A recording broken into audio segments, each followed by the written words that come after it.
Isang mapagpalang araw po muli sa inyo mga kamaestro at mga kasitaw. Sa araw pong ito ay ituturo ko po sa inyo ang tama or step by step na process kung paano po natin i-register ang ating pong shop or magiging seller po tayo kay Sitaw. So if this is the first time that you are watching my video, please consider to like, share, subscribe, and click na rin po yung bell button para lagi po kayong updated sa lahat po ng mga vlogs na ginagawa ko na may kaugnayan po dito kay Sitaw o ano pa ang mga vlogs na kung saan ako nagiging busy. So mga kamaestro, without further ado, let's get into our tutorial.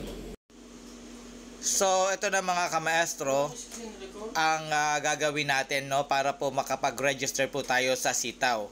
So pwede kayo pumunta sa website na https://sitaw.com/shops/create, then i-click nyo lang po.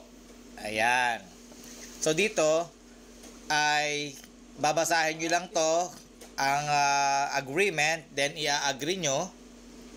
Then, ilalagay nyo po yung inyong first name. Just for example, Juan. O, ganyan. Tapos, yung email address nyo. Pag nilagay nyo po, kunyari ang email address nyo ay carlkaiser@yahoo.com, then, i-click nyo po yung verify. So, pag kinilik nyo yung verify, pupuntahan nyo yung email address nyo at maglalagay yon ng code. Yan. So, email address. So, ilalagay nyo po yung code nyo rito. Then, kung ano yung password na gagamitin mo dito, then, confirm password. So, ilalagay mo yung basic information ng iyong shop. Anong pangalan ng iyong shop? Just for example, Maestro Manalo Online Shop. Then, yung referral code po. Yan, nakalagay na po dyan ang referral code ko. So, gamitin nyo rin po yung referral code ko na 6644459MYKE para po magkaroon kayo ng designated na sales analyst or dedicated customer sales agent or representative. Then, lalagay lang po kayo ng any valid IDs nyo, pwedeng passport, yan po pamimilian nyo, national ID, PRC ID, Pag-ibig, and a lot more po. Tapos, pipicturean nyo po yung ID na gagamitin nyo, then i-choose file nyo po, then hanapin nyo po kung saan nyo po nakasave yun.